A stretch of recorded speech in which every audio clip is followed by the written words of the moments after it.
Good evening and welcome to Tucker Carlson Tonight. If you've been watching television recently, you've probably heard the bad news. The Trump administration is over, toast, cooked, done for good, and along with it, any hope of the middle-class revolution that 63 million Americans voted for 2 years ago. The reason for this tragedy is simple. The president has been caught committing felonies. Here's what the legal experts without law degrees are saying on television. If precedent means anything in the Trump era, Donald Trump must be impeached because of the crimes prosecutors say he committed in the Michael Cohen case. Both parties need to get on board to pass articles of impeachment. You have conspiracy, you have obstruction, you have campaigns finance, and you have emoluments. If the Democrats do not pursue this vigorously, they will be in some ways held accountable for abdicating their responsibility. It goes to the moral question, the ethical question. Democracy is at stake. This criminal must be brought up by the Congress of the United States for impeachment. We're not even going to show you the Don Lemon tape. There's a lot of emotion there. But to sum up, they're telling us that we're staring down the barrel of a constitutional crisis.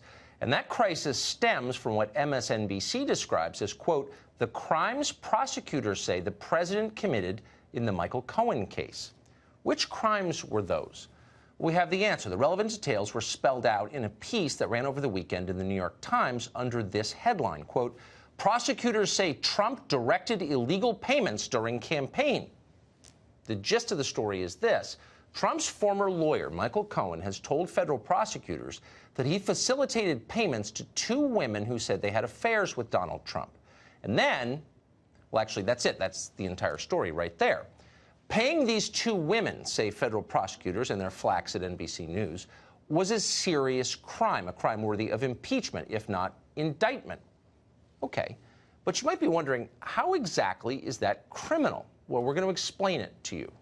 We're going to start by stipulating that everything Michael Cohen has told the feds is absolutely true. Now, assuming honesty isn't usually a wise idea with Michael Cohen, but for the sake of argument, let's do it in this case. Everything he says is true. Why is what Cohen is alleging a criminal offense? Remember the facts of the story. These are undisputed. Two women approached Donald Trump and threatened to ruin his career and humiliate his family if he doesn't give them money. Now, that sounds like a classic case of extortion.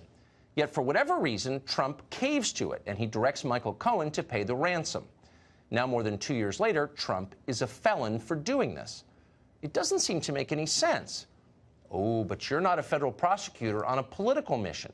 If you were a federal prosecutor on a political mission, you would construe those extortion payments as campaign contributions.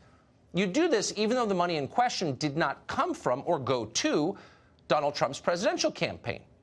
Then you'd claim that Trump and Michael Cohen violated campaign finance law because they didn't publicly disclose those payments, despite the fact that disclosing them would nullify the reason for making them in the first place, which was to keep the whole thing secret.